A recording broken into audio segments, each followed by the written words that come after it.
السلام عليكم، عاملين ايه؟ يا رب تكونوا دايما بخير. النهارده بقى هنعمل ايه؟ برجر.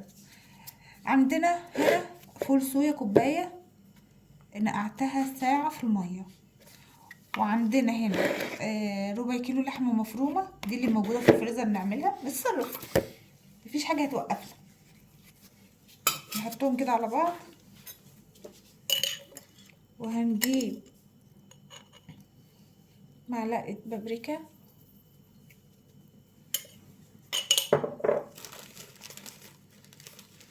وكمان معلقه توابل برجر، وكمان هنحط نص معلقة كده كبيرة توم بودر،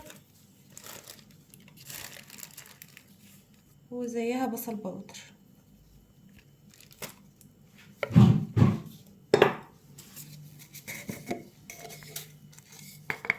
وكمان هنحط شوية ملح،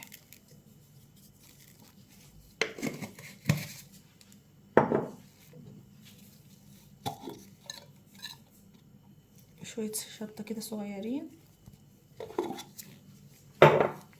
ونقلب كل ده مع بعض. هنضربهم بقى ايه في الكبة،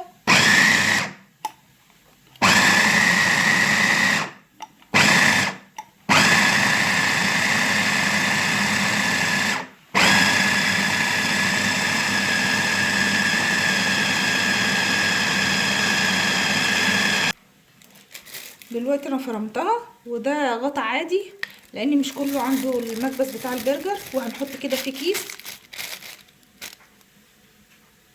وهنطلع حته كده كده ونحطها، ونحاول نفردها في قلب الغطا.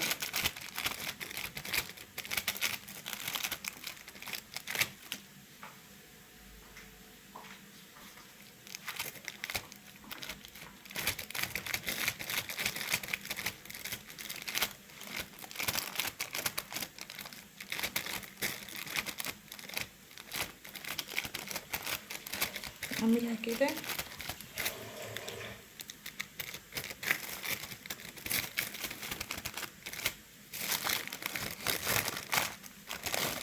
ونقلبها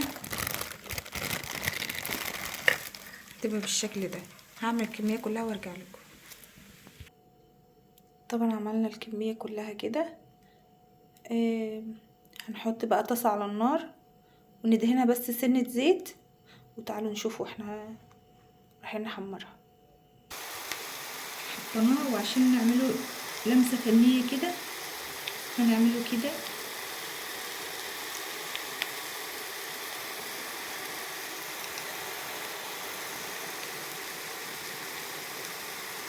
هتحمر وراها. وبكده يا حلوين نكون خلصنا البرجر، وكمان حاجه نظيفه مضمونه وعملناها في البيت ومغذيه، وكمان محضرين العيش بتاعها، وتبقى كده اكله تمام. ايه رايكم بقى في الجمال ده؟ يبقى ليه نشتري من بره حاجه احنا مش ضامنينها؟ كده كويس. احنا نحاول على قد ما نقدر في الايام دي ان احنا نجيب الحاجه ونعملها طالما احنا قادرين نعملها، وهتكوني ضامنه نظافتها وحاجه كويسه. وبألف هنا وشفا، وإن شاء الله نتقابل في فيديو جديد، وإلى اللقاء يا أصدقاء. باي.